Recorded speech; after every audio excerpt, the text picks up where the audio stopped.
Thanks, Jen. Canada Post is concerned about the traffic on rural routes. They just want to keep all their employees safe. Police are warning holiday shoppers to keep bags and valuables out of sight. Don't make your car a target for crime. Registration for summer sports programs is happening now. What are you doing to stay active? A freak snowstorm caused massive pileups on the 409 and the 407 this morning. Road conditions just a few kilometers from the crash sites were clear and dry, but then unsuspecting commuters drove into whiteout conditions. Not only are the livelihoods of commercial vendors at stake, but private boat owners might also face the same fate. This 4th of July, many Floridians are choosing to stay closer to home on staycations, like these folks here at Peanut Island. The campus at York University is eerily quiet. 3 months after teachers first went on strike, students are still out of class. A deadly crash is prompting changes to rules of the road. The Minister of Transportation wants drivers under 21 limited to just one passenger. Thanks, Morgan. Cyberbullying has become a concern with the rise of social networking sites like Facebook and MySpace. Boxes of winter survival kits are piled high in this Toronto warehouse. It's taking a team effort to get them out on the streets. Project Winter Survival has packed nearly 2,000 backpacks filled with warm weather essentials. Today, volunteers are loading up trucks to distribute the supplies to agencies like the Red Cross and Salvation Army. People want to do something good and come out and get their hands a little dirty and make a difference. Jody Steinhauer is CEO of the Bargains Group Warehouse, and she's run Project Winter Survival for the past 8 years. This year, her team of volunteers raised over $30,000 to buy sleeping bags to go along with the backpacks. Inside the kits are hats, mittens, socks, snacks, and toiletries, like toothbrushes and razors. These backpacks are a much-needed boost for people on the streets. People are walking around with wet socks, and after you get wet, there's no way to dry your stuff out. Maybe that's all you own. Homelessness in Toronto continues to rise, and more families are out in the cold.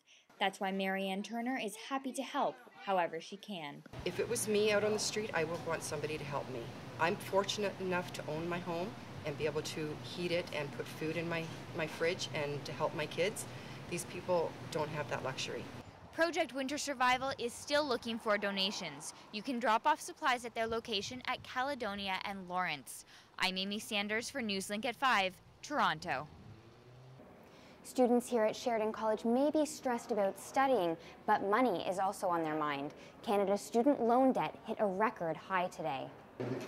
Students walking to class have more than heavy textbooks weighing them down.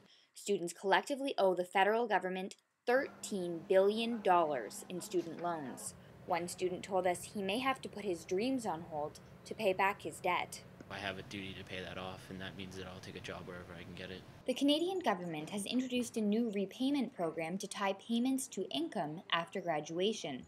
The idea is that students won't be bogged down by minimum payments that are out of their budget. But a college financial aid officer says a surprising number of students don't take advantage of the interest relief and debt reduction programs. A lot of students don't think about it until they're out of money. They say, okay, now what can I do? So my big thing is to try and get students to plan. The $13 billion milestone only includes money owed to the federal government. Many students also owe money to provincial governments, banks, and parents. Now, if you need a little help managing your finances or want to learn more about programs available to help you pay off your student loans, visit your campus financial aid office. I'm Amy Sanders for Newslink, Oakville. Calgary health representatives have confirmed the birth of twins to a 60-year-old woman. Ranjit Hayer delivered the boys by cesarean section on Tuesday. A French battleship that was sunk during World War I has been discovered in remarkable condition on the floor of the Mediterranean Sea. Also in Hamilton, 2 men have been charged with the second-degree murder of a 57-year-old Stony Creek man. Father and son, Timothy and Tyler Fowler, turned themselves into police yesterday afternoon. Vancouver released its traffic management plan for the 2010 Olympic Games today. That's all for us here at Newslink. Have a wonderful long weekend. Thanks for watching. Good night.